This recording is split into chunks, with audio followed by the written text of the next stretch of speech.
Universe நேயர்களுக்கு எனது அன்பான வணக்கத்தை தெரிவித்துக் கொள்கிறேன் தோழர்களே. புரட்சித் தலைவர் எம்ஜிஆர் அவர்களுடைய மிகப்பெரிய மக்கள் பணியையும் மக்கள் மனதில் நீங்காமல் இடம் இருக்கிறதையும் நாம் தொடர்ச்சியாக பார்த்து வந்து கொண்டிருக்கிறோம்.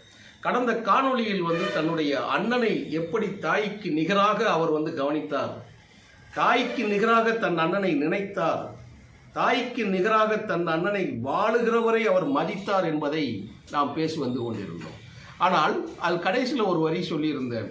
அடுத்த காணொளியில் எம்ஜிஆர் அவர்களுடைய அண்ணனுக்கு எல்லாத்தையும் கொடுத்தவர், இதயத்தில் இடம் கொடுத்தது மட்டுமல்ல, சொத்தை அனைத்தையும் கொடுத்தது மட்டுமல்ல, மரியாதை அனைத்தையும் செய்தது மட்டுமல்ல, அவர் அண்ணன் செய்ததை நினைத்ததைத்தான் எம்ஜிஆர் தன் காலம் முழுவதும் செய்தார் என்பதை யாரும் மறுக்க முடியாது. ஆனால் அவர் ஒன்று செய்யவில்லை, அவர் கேட்டும் அது கொடுக்கவில்லை. அது என்னது? அதுதான் இந்த காணொலியில் பார்க்க போகிறோம். அதை நான் போன காணொலியிலே நான் அதை சொல்லிட்டேன். தான் ஆரம்பித்த கட்சியில் அண்ணனுக்கு பதவி கொடுக்கவில்லை. நீங்கள் இன்னைக்கு இருக்கக்கூடிய அரசியலோடு நீங்கள் நினைத்து பார்த்தால் ஈடும் இணையும் இல்லாத, ஒப்பாரும் மிக்காரும் இல்லாத ஒரு தலைவராக எம்ஜிஆர் இருந்தார் என்பதை யாராலையும் மறுக்க முடியாது. எம்ஜிஆரை இகழ வேண்டும் என்று நினைப்பவர்களோட இதற்கு பதில் சொல்ல முடியாது. நானும் அந்த வகையில் இருந்து மீண்டு வந்தவன் தான் நான். என் இனத்திற்கு கேடு வருகின்ற பொழுது, எனது இனம் கண்ணீர் சிந்துகின்ற பொழுது, என் இனம் இரத்தத்தை சிந்துகின்ற பொழுது, என் இனம் துள்ள துடிக்க சாகடிக்கப்பட்ட பொழுது, அதற்காக ஒரு நீச்சல் அடித்து ஒரு வீரன் வெளிவருகிற போது அந்த வீரனை கரம் பிடித்து அவனை மாவீரனாக்கியவர் எம்ஜிஆர் என்கின்ற வகையில் நான் எம்ஜிஆர் அவர்களை நான் தொடர்ந்து அவருடைய உண்மையான கருத்துக்களை சொல்லுவதில் எந்த விதமான வருத்தமும் கிடையாது.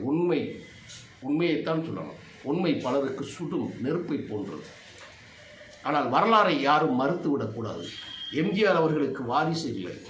எம்ஜிஆர் அன்று துவக்கிய கட்சி இருக்கிறது. எம்ஜிஆர் அவர்களுக்கு வாரிசு இல்லை. ஆனால் எம்ஜிஆரின் புகழை எழுதுவதற்கோ பேசுவதற்கோ தகுதியான நபர்கள் இல்லை. எம்ஜிஆர் அவர்கள் செய்த பணியை வரலாற்று பூர்வமாக பதிவு செய்து இன்றைய தலைமுறைகளிடம் கொடுப்பதற்கு ஆட்கள் இல்லை. அரசியல் பதவிகளுக்குத்தான் போட்டியிடுகிறார்களே தவிர அந்த மகத்தான மனிதனின் சாதனைகளை சொல்வதற்கு இங்கே யாரும் இல்லை. பேரறிஞர் அண்ணாவின் கருத்துக்கள் இன்னும் கடைக்கோடி மனிதர்களிடம் சேரவில்லை.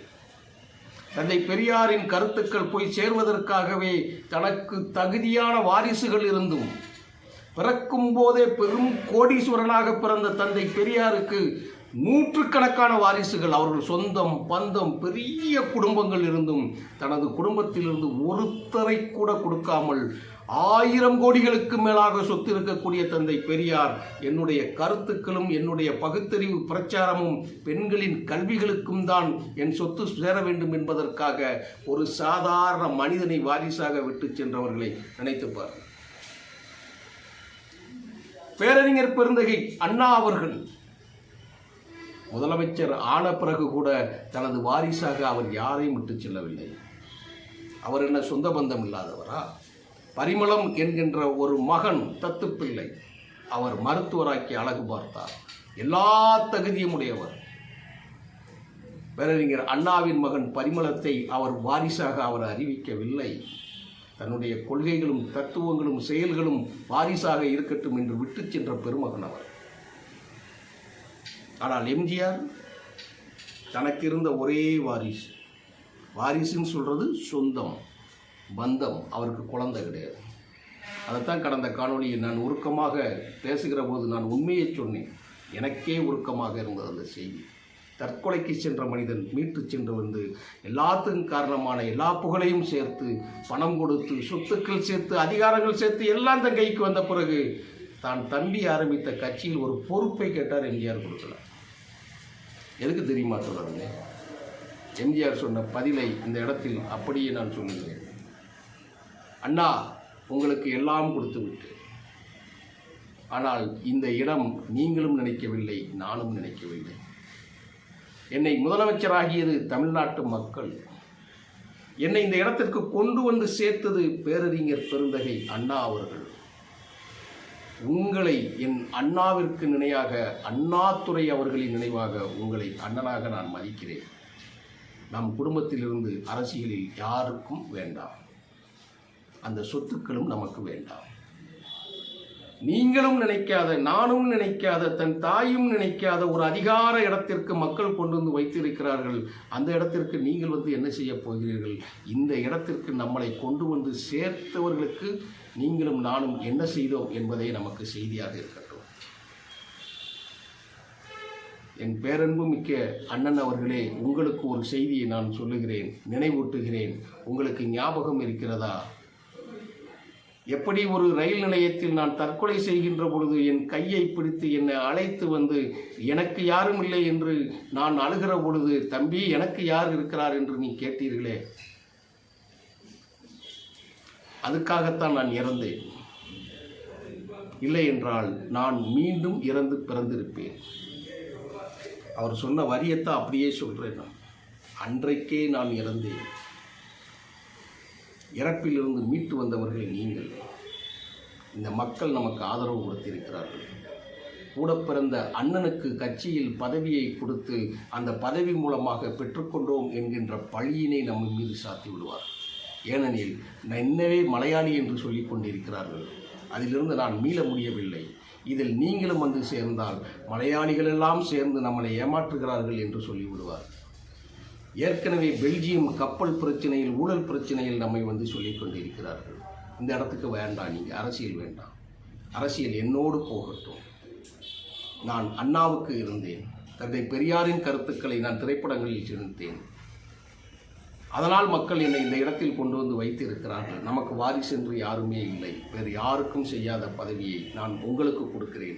அண்ணாவிற்கு பிறகு நீங்கள் தான் என் அண்ணன். நீங்கள் குடும்பத்தை பார்த்துக் கொள்ளுங்கள், நான் அரசியலை பார்த்துக் கொள்கிறேன். நான் திரைத்துறையில் நடிக்கின்ற பொழுதும் நீங்கள் இந்த அரசியலுக்குள் நுழையவில்லை. நான் தான் அண்ணாவின் பக்கம் நின்றேன். நீங்கள் குடும்பத்திற்கும் எனக்கும் உதவியாக இருந்தீர்கள். இப்பொழுதும் சொல்லுகிறேன், நீங்கள் எனக்கு பின்னால் இருந்தால் போதும், அரசியலில் நீங்கள் இடம்பெற வேண்டாம்.